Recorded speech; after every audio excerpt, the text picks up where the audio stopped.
আসসালামু আলাইকুম। সবাই কেমন আছেন? আশা করছি অনেক ভালো আছেন। আমিও আপনাদের দোয়া ও ভালোবাসায় অনেক ভালো আছি।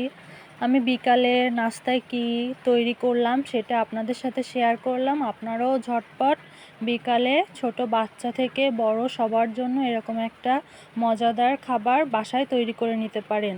তো চলেন দেখে আসি আমি কিভাবে বিকালে নাস্তাটা তৈরি করেছি। প্রথমে আমি ডালটাকে আদা রসুন ও জিরার গুঁড়া দিয়ে অল্প পানি দিয়ে লবণ হলুদ দিয়ে সিদ্ধ করে নিয়েছিলাম। তারপর পেঁয়াজ কাঁচামরিচ ভালো করে বেরেস্তার মতো ভেজে তাতেও ডালটাকে পানি ঝরিয়ে শুকনো শুকনো করে নিয়েছি।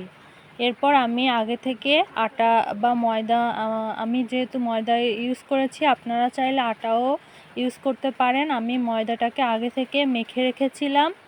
তারপর রুটির মতো বেলে পাতলা করে তারপর তাতে এই ডালটা সুন্দর করে মাখিয়ে এইরকম গোল রাউন্ড করে পিচ পিচ করে কেটে নিয়েছি। তারপর হালকা একটু হাতের সাহায্যে চ্যাপ্টা করে দিয়েছি। এখন দেখুন আমার অনেকগুলো তৈরি করা হয়ে গেছে। আমি এইভাবে সবগুলো তৈরি করে নিয়েছি। দেখতেই পাচ্ছেন কত সুন্দর লাগছে। এখন আমি আপনাদের আবার আরেকটা বেলে দেখাচ্ছি। আমি আগে রুটিটাকে ভালো করে রুটির ডোটাকে বেলে নেব পাতলা করে। আপনারাও এইভাবে পাতলা করে রুটির ডোটাকে বেলে নেবেন। এখন আমি চলে আসছি ভাজার জন্য।